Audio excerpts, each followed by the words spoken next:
Bonjour frères et sœurs en Christ. Nous nous retrouvons en ce dernier jour de la semaine de notre méditation quotidienne pour partager ensemble l'Évangile selon Saint Luc au chapitre 11, les versets 15 à 26. En ce temps-là, comme Jésus avait expulsé un démon, certains dirent: c'est par Belzéboul, le chef des démons, qu'il expulse les démons. D'autres, pour le mettre à l'épreuve, cherchaient à obtenir de lui un signe venant du ciel. Jésus, connaissant leurs pensées, leur dit: tout royaume divisé contre lui-même devient désert. Ses maisons s'écroulent les unes sur les autres. Si Satan lui aussi est divisé contre lui-même, comment son royaume tiendra-t-il? Vous dites en effet que c'est par Belzéboul que j'expulse les démons.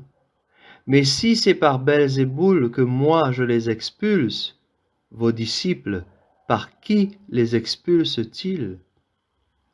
Dès lors, ils seront eux-mêmes vos juges. En revanche, si c'est par le doigt de Dieu que j'expulse les démons, c'est donc que le règne de Dieu est venu jusqu'à vous.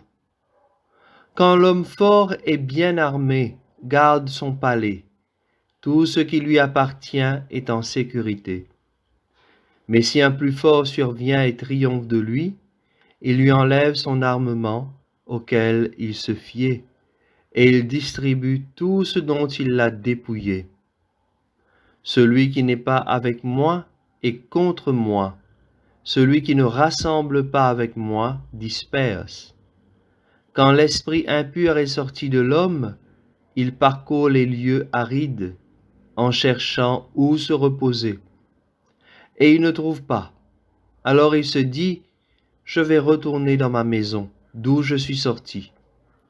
En arrivant, il la trouve balayée et bien rangée.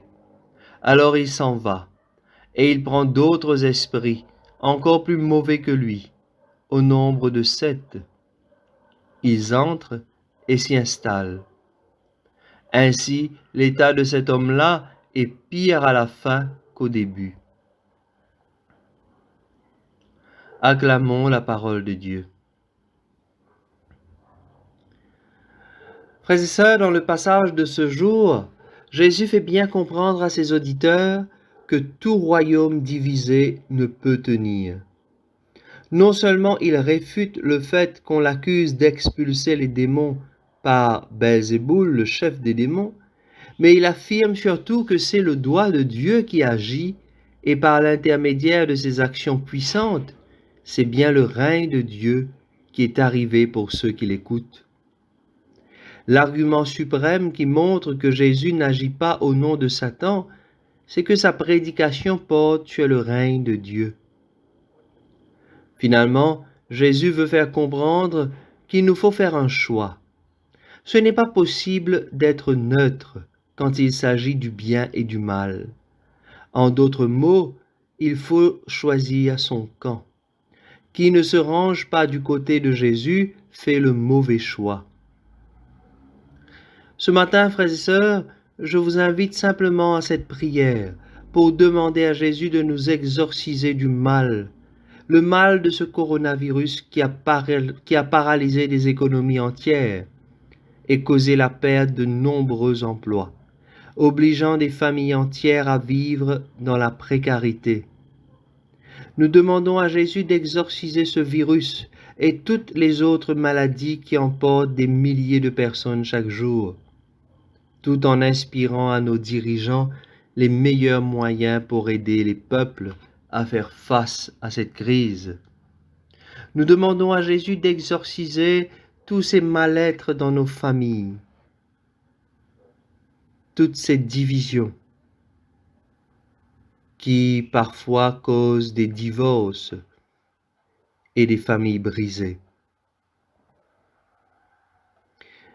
Cette prière, vous pourrez la reprendre même durant le week-end et même au-delà. Notre Père, nous demandons avec confiance que le coronavirus ne fasse plus de mal et que l'épidémie soit maîtrisée rapidement.